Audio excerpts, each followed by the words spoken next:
नेताजी सुभाष चंद्र बोस भारत के स्वतंत्रता संग्राम के एक ग्राउंड ब्रेकर और ग्रेट लीडर थे, जिन्होंने जापान की सहायता से साल 1943 में आजाद हिंद फौज का गठन किया था और उनके द्वारा सबसे पहले जय हिंद का नारा दिया गया था। नेताजी एक ऐसे ग्रेट लीडर थे जिन्होंने भारत की स्वतंत्रता के लिए अंग्रेजों के खिलाफ पहली लड़ाई लड़ी थी। साल 1943 में स्वतंत्र भारत का पहला सरकार बनाया था, लेकिन उनके इस सरकार को औपचारिक रूप से देश में कोई मान्यता नहीं मिली। आजाद हिंद फौज लगभग 9 देशों से डिप्लोमेटिक रिलेशन रखता था, जिसमें Nazi Germany, Japan, Philippines, Italy, Manchukuo और बर्मा जैसे देश शामिल थे। नेताजी द्वारा तुम मुझे खून दो मैं तुम्हें आजादी दूंगा का नारा एक राष्ट्रीय नारा बन गया। वो नेताजी का नारा याद करो, तुम मुझे खून दो मैं तुम्हें आजादी दूंगा।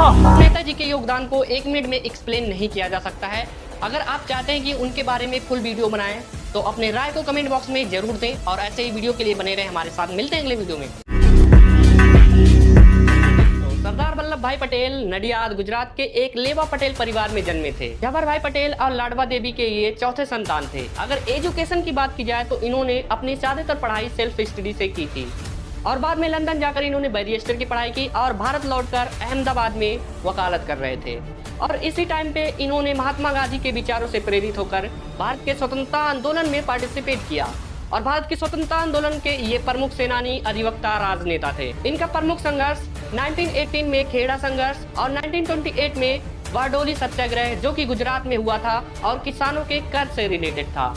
ये इंडियन नेशनल कांग्रेस के एक वरिष्ठ नेता थे जिन्होंने भारत के प्रथम उप प्रधानमंत्री के रूप में शपथ लिया था। स्वतंत्र भारत के देशी रियासतों के एकीकरण के महान चुनौती को इन्होंने सफलतापूर्वक हल किया था और भारत पाकिस्तान के युद्ध के दौरान 1947 में इन्होंने भारत के गृह मंत्री के पद को सुशोभित किया। होप दिस नॉलेज वीडियो अच्छी लगी हो तो चैनल को सब्सक्राइब कर लेना। सिंह को उनकी वीरता और साहस के लिए पूरी दुनिया जानती है, चाहे वो ब्रिटिश पुलिस सैंडर्स की इनकाउंटर की बात हो या उनके लेजिस्लेटिव असेंबली पर बमबारी की बात हो। ये भारत के इंडिपेंडेंस मूवमेंट के सबसे कम उम्र के क्रांतिकारी थे जिन्होंने ब्रिटिश हुकूमत की पिलर को हिला कर रख दिया था।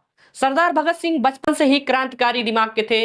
ये एक ऐसा भारत बनाना चाहते थे जहां पर न केवल पूंजीपतियों बल्कि हर वर्ग के श्रमिक, मजदूरों और किसानों का बराबर हक हो। इसके लिए उन्होंने एक कमेटी का गठन भी किया था जिसका नाम था हिंदुस्तान सोशलिस्ट रिपब्लिक एसोसिएशन। साल 1922 चौरी चौरा हत्याकांड के बाद गांधी जी द्वारा जब किसानों का साथ छोड़ दिया गया तो इन्होंने गांधी जी के अहिंसात्मक मार्ग को छोड़कर हिंसात्मक मार्ग की तरफ भारत की आजादी के लिए निकल पड़े। ये नेताजी के विचारों से काफी प्रभावित और ब्रिटिश गवर्नमेंट के अगेंस्ट भारत की आजादी के लिए 23 मार्च 1931 को अपने 2 साथियों राजगुरु और सुखदेव के साथ फांसी पर चढ़ गए। भारत ऐसे वीर सपूतों का हमेशा आभारी रहेगा जिन्होंने अपने जान की बिना परवाह किए भारत माँ के लिए शहीद हो गए। हिंदुस्तान उनको 1947 में आजाद हुआ तो देश के पहले प्रधानमंत्री पंडित जवाहरलाल नेहरू को बनाया गया।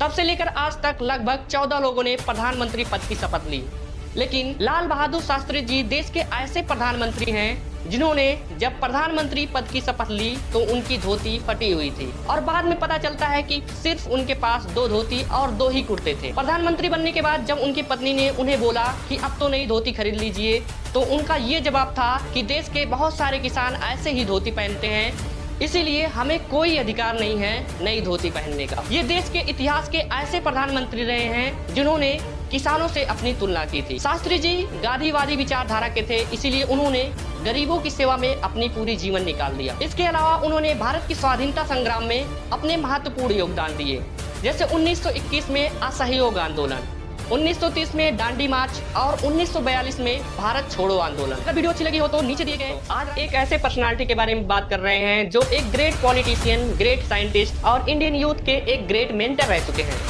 जिन्होंने इंडियन स्पेस की पूरी हिस्ट्री को चेंज कर दिया और दुनिया वाले इन्हें प्यार से मिसाइल मैन के नाम से जानते हैं और हम भारतवासी इनको डॉक्टर एपीजे अब्दुल कलाम के नाम से जानते हैं। अब्दुल कलाम ने अपने कैरियर की शुरुआत 1960 में डीआरडीओ के एक पोस्ट होवरक्राफ्ट डिजाइनिंग से स्टार्ट किया था और बाद में इन्हें इसरो में ट्रांसफर किया गया साल 1969 में। वहां पर इन्होंने एज ए प्रोजेक्ट डायरेक्टर के रूप में काम किया और इस पद पर रहते हुए इन्होंने रोहिणी सैटेलाइट व्हीकल जैसे कई मिशंस को अंजाम दिया और बाद में इन्हें भारत के 11वें प्रेसिडेंट के रूप में काम करने का मौका मिला। कलाम ने अपने पूरे जीवन को देश की सेवा में समर्पित कर दिया। इनका पूरा नाम डॉक्टर अबुल पाकिर जैनुल आबदीन अब्दुल कलाम था। अगर आप भी कलाम के बारे में पूरी जानकारी चाहते हैं तो चैनल को विजिट करें और वहां पर फुल वीडियो डिटेल में देखने को मिलेगा। इन्फॉर्मेटिव लगी हो तो नीचे दिए गए सब्सक्राइब बटन को हिट करें और ऐसे वीडियो के लिए बने रहे हमारे साथ।